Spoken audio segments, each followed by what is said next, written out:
안녕하세요. 라온의 책 먹방. 오늘은 장샤오웡 작가의 마음의 속도를 늦춰라 라는 책을 먹어보도록 하겠습니다. 하버드대 행복학 강의고요. 저는 이 책을 읽으면서 정말 마음의 어떤 편안함, 정말 행복해지려면 이렇게 하면 되겠구나라는 걸 이제 배웠거든요. 여러분도 이 책을 드시면서 정말 행복함이 여러분 마음에 쫙 퍼졌으면 하는 그런 바람이 듭니다. 네, 오늘도 이 책 맛있게 먹도록 하겠습니다.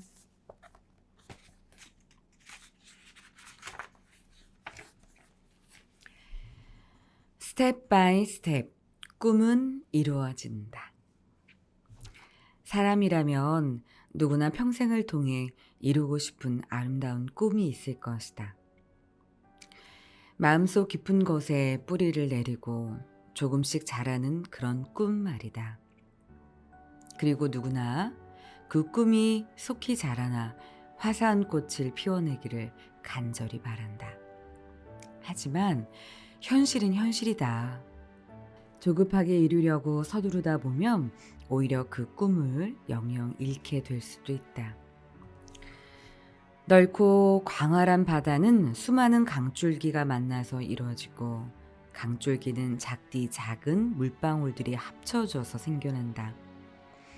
사람들의 마음을 감동시키는 위대한 명화는 수백 수천 번의 붓질을 통해 완성되고 좋은 여행은 다양한 순간이 쌓여 이루어진다. 인생 역시 한 걸음씩 걸으며 남긴 발자국이 이어져서 비로소 그 모습을 드러낸다. 한 번에 한 걸음씩 나아가지 않고서 어떻게 눈부신 업적을 이루겠는가. 이렇듯 작고 일상적인 것들이 모이고 쌓여서 위대함을 이루는 법이다. 1983년 한 청년이 뉴욕 엠파이어 스테이트 빌딩의 바깥쪽을 기어 오르고 있었다. 지상에는 수많은 기자와 구경꾼이 모여서 그가 맨손으로 빌딩을 오르는 모습을 조마조마하게 지켜봤다. 청년은 느리지만 꾸준히 조금씩 위로 올라갔다. 가끔씩 그가 미끄러질 때마다 군중 속에서 두려움 섞인 짧은 비명이 터져나왔다. 그러나 청년은 당황하지 않고 잠시 그 자리에서 쉬다가 다시 위로 올라갔다. 그는 조금씩 군중에게서 멀어졌고 하나의 점으로 보일 만큼 높이 올라갔다. 마침내 청년은 맨손으로 벽을 타는 방식으로 이 높은 빌딩을 정복했다. 또한 이 분야에서 새로운 기네스 기록을 수립하며 스파이더맨이라는 별명을 얻었다. 그가 바로 버슨 햄이다. 더욱 놀라운 사실은 버슨 햄이 고소공포증 환자였다는 점이다. 어떻게 고소공포증을 이겨냈냐라는 질문에 그는 웃으며 대답했다. 처음부터 저 높은 빌딩을 끝까지 오르겠다고 결심하려면 엄청난 용기가 있어야 합니다. 하지만 한 걸음씩만 가자라고 생각하는 데는 그리 큰 용기가 필요하지 않지요. 저는 그저 한 걸음씩 오르는 것에만 집중했습니다. 한 걸음을 내딛고 나면 그 다음 걸음을 생각했지요. 그 결과 기적을 만들 수 있었습니다. 한 걸음씩 꾸준하게 걸어가다 보면 언젠가 목적지에 닿는다. 기적 또한 마찬가지다. 사소해 보이는 한 걸음, 한 걸음이 쌓여서 기적을 만들어낸다. 한국의 프로골퍼 양용훈 선수. 어린 시절 그는 우연히 TV에서 한 외국인이 골프를 치는 모습을 본 후부터 골프에 완전히 매료됐다. 그러나 가난한 집안 형편에 골프를 배운다는 것은 상상도 못할 일이었다. 하지만 그는 포기하지 않았다. 그는 한 골프장을 찾아가서 공을 줍는 아르바이트부터 시작했다. 그곳에서 일하다 보면 골프를 배울 기회가 있을 것이라고 생각했기 때문이다. 다행히 그의 생각대로 조금씩 골프를 접할 수 있었다. 비록 코치에게 제대로 된 훈련을 받지는 못했지만 일을 하고 남는 시간마다 혼자 독학으로 골프를 익혔다. 자세나 기술은 TV를 통해 프로 골퍼들의 경기를 보며 따라했다. 비록 아버지의 반대가 있었지만 그는 끝까지 고집을 꺾지 않았다. 골프가 이미 자신의 꿈이 되어버렸기 때문이다. 1997년 양용은 마침내 프로골퍼 테스트를 통과했다. 같은 해 미국의 골프 천재 타이거 우즈도 아마추어에서 프로로 전향했다. 그리고 단숨에 세계 대회를 휩쓸며 골프의 황제로 떠올랐다. 양용은은 타이거 우즈를 보며 또다시 구체적인 목표를 세웠다. 언젠가는 우즈를 꺾고 세계 최고의 자리에 오르겠다. 10여 년 후 37의 양용은은 마침내 자기 자신과의 약속을 지켰다. 제91회 PGA 챔피언십에서 우즈를 꺾고 우승을 거머쥔 것이다. 이로써 그는 메이저 골프 대회에서 동양인 최초로 챔피언이 되었다. 양용은은 국민적 영웅이 되어 당당하게 금이 환영했다. 하지만 그 순간에도 그는 겸손함을 잊지 않았다. 나의 인생은 느린 박자로 흘러왔다. 나는 항상 한 번에 한 걸음씩 내딛었기 때문이다. 하지만 그렇게 10년이 지나고 20년이 지나자 기회가 찾아왔다. 결국에는 태도가 모든 것을 결정한다. 노력하는 사람은 반드시 이길 기회를 얻게 된다. 그날을 위해 오늘도 한 걸음을 내디딜 뿐이다. 미국의 저널리스트 모튼 헌트는 성공하는 인생의 비결을 전체를 수많은 작은 부분으로 세세하게 나누고 하나씩 해결해 나가는 것이라고 말했다. 한 걸음은 얼핏 별것 아닌 것처럼 보이지만 꾸준히 내딛다 보면 결국 앞으로 나아가게 된다. 반면 멈춰 서 있으면 영원히 아무것도 변하지 않는다. 더 이상 망설이지 말고 지금 그 한 걸음을 내디뎌라. 나부터 나를 믿어야 남도 나를 믿어준다.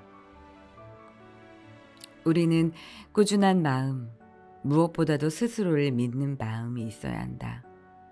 재능은 어떤 일을 완성하라고 하늘에서 내려준 것이다. 그렇기에 우리는 어떤 대가를 치러서라도 우리에게 맡겨진 일을 해내야 한다. 이는 퀴리 부인의 말이다. 빛을 발하는 것은 태양만의 특권이 아니다. 우리도 빛을 발할 수 있다. 자신을 믿는 사람은 언제 어디서든 긍정적이고 열정적인 태도로 삶을 대하며 자신의 빛을 발한다. 반대로 자신을 믿지 못하는 사람은 다른 사람의 말 한마디에도 쉽게 위축이 되고 자신감을 잃어버린다. 또한 늘 남의 평가에 좌우되며 남에게 맞추느라 자신의 개성을 억누른다. 하지만 자기 자신조차 자신을 믿지 못하면서 어떻게 다른 사람이 자신을 믿어주기를 바라겠는가. 삶에 대한 희망과 자신감을 모두 잃은 청년이 있었다. 그는 어떻게든 살아보기 위해 현자를 찾아가 행복해지는 법을 가르쳐달라고 간청했다. 현자는 그에게 못생긴 돌 하나를 건네주며 말했다. 내일 아침 이 돌을 시장에 가져가서 장사를 하게. 하지만 누가 얼마를 주겠다고 하든지 절대 팔지는 말아야 하네. 청년은 순수히 현자의 말을 따랐다. 하지만 하루가 가고 이틀이 갈 때까지 돌에 관심을 보이는 사람은 아무도 없었다. 사흘째 되던 날 드디어 몇몇 사람이 돌에 관해 묻기 시작했다. 구체적으로 흥정을 하려는 사람도 있었지만 청년은 현자의 말대로 끝까지 고개를 저었다. 나흘째가 되자 꽤 높은 가격을 부르며 돌을 사겠다는 사람까지 나타났다. 청년이 돌아와서 시장에서 있었던 일을 이야기하자 현자는 빙긋이 웃으며 말했다. 내일은 이 돌을 수석시장에 가져가 보게. 수석시장에서도 비슷한 일이 벌어졌다. 둘째 날까지 다들 별 관심을 보이지 않았지만 셋째 날부터는 가까이 다가와 돌을 관찰하는 사람이 생겼다. 며칠이 지난 후 돌의 가격은 깜짝 놀랄 만큼 껑충 뛰었다. 현자가 마지막으로 청년에게 물었다. 자, 이제는 그 돌을 보석 시장에 가져가게. 마침내 돌의 가격은 보석과 맞먹을 정도로 높아졌다. 처음에는 아무것도 아니었던 돌이 나중에는 보석만큼 비싸진 이유가 무엇일까? 청년이 먼저 돌을 가치 있게 다루는 모습을 보이고 싼 가격에 함부로 팔지 않았기 때문이다. 사람의 가치는 위 이야기 속의 돌과 비슷하다. 스스로 자신을 평범한 돌이라고 생각하면 영원히 평범한 돌로 남게 된다. 그러나 스스로 자신을 대단한 가치를 가진 보석이라고 믿으면 실제 그렇게 변한다. 자신이 그린 자화상의 모습대로 다른 사람의 눈에 비치는 것이다. 헝가리의 민족해방운동 지도자 코슈트는 말했다. 우리는 자신의 가치를 경홀히 여겨서는 안 된다. 자신감은 그 어떤 성품보다 남자의 기계를 잘 보여주는 것이다. 사람은 누구나 태어난 이유가 있으며 쓸모없이 태어난 생명은 없다. 그렇게 맹목적으로 자신을 불신하고 부인하는 것은 매우 어리석은 일이다. 비록 지금 당장은 자신이 아무것도 아닌 존재처럼 보여도 속지 말라. 당신은 흙 속에 묻힌 금덩어리다. 금은 어디에 있어도 금이다. 흙 속에 묻혀 있다고 해서 그 빛까지 바래지진 않는다. 메가더 장군이 미 육군 사관학교를 다닐 때 일이다. 어느 날 그는 졸업시험을 앞두고 굉장히 초조해하고 있었다. 시험을 통과하지 못할까봐 걱정됐기 때문이다. 그때 그의 어머니가 말했다. 아들아, 너 자신을 믿으렴. 네가 널 믿지 못하면 누가 널 믿어주겠니? 자신에 대한 의심을 버리고 믿음을 가지면 무엇이든 할 수 있단다. 끝까지 최선을 다하기만 하면 돼. 그러면 혹시 1등이 못 돼도, 아니 낙제를 한다 해도 자기 자신이 열심히 했다는 사실을 알 테니 후회가 남지는 않을 거야. 메가더는 어머니의 말에서 큰 힘과 용기를 얻었다. 그리고 다음날 당당하고 자신감 있게 시험장으로 들어섰다. 결과는 어떻게 됐을까? 그는 육군 사관학교를 최우수 성적으로 졸업했다.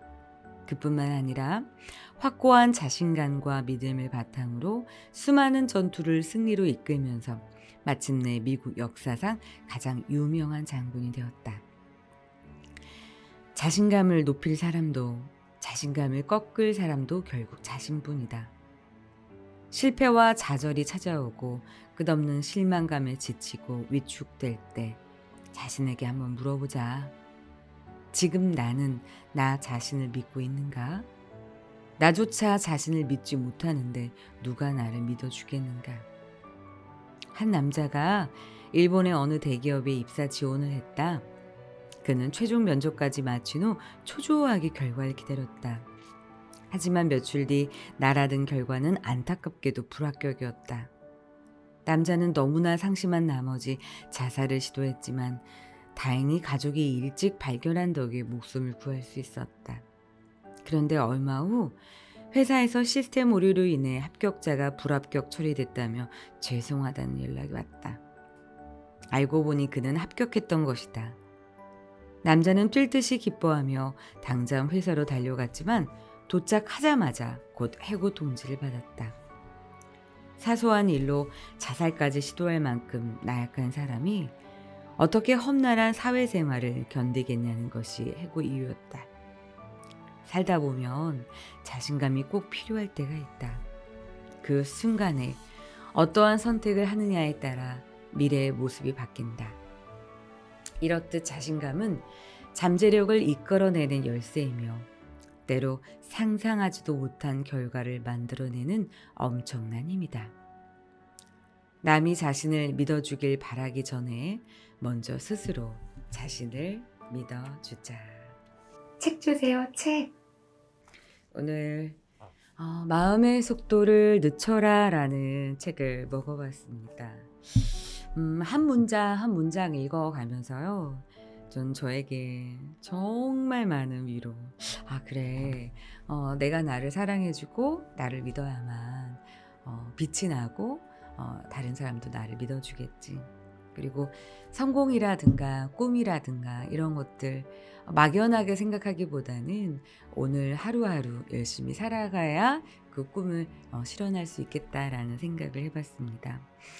저는 라인 강에서 또 라운지나 스피치에서 하루에 강의를 5개, 6개 이렇게 매일같이 하고 있는데 과연 내가 가는 방향이 맞나? 잘하고 있나라는 생각이 문득문득 들 때가 있어요. 근데 이 책을 보니까 정말 잘하고 있구나라는 생각, 스스로 토닥토닥 잘하고 있구나라는 생각이 들었어요. 어떤 분이 저한테 이런 얘기 하더라고요.